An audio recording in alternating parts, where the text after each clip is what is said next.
Marami pong nagtatanong nito, kapag daw ba may TNT sa loob ng company, maaapektuhan daw ba yung 1 year and 10 months extension nila or yung sincere po nila? So marami nagtatanong sa mga EPS worker natin regarding po dyan. So sagutin po natin. Usually kung may TNT lang naman po dyan, hindi naman po yan makakaapekto sa inyo. Pero once na nagkaroon po ng raid at nahulihan po yung company ng mga TNT, depende sa penalty po nila or depende sa parusa po nila kung gaano katagal silang mababan para makakuha ng EPS, doon po masasagot yung question ninyo kung makakaapekto ba siya o hindi. Pero ang sure po, halimbawa po nagkaroon po ng hulihan dyan sa company, hindi po siya makakaapekto sa 1 year and 10 months extension ng visa mo.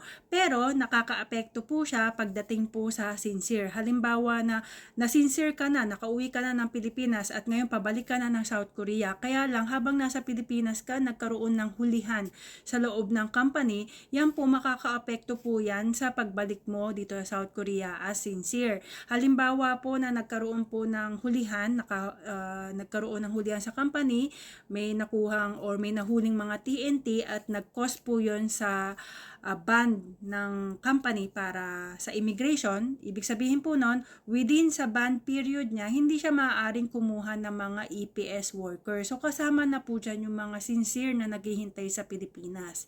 So sa mga kababayan kong EPS worker dito sa South Korea, so yan po yung tingin ko bagong rules siya kasi dati wala naman siyang ganitong rules na kapag may nahuli, hindi makakabalik yung sincere.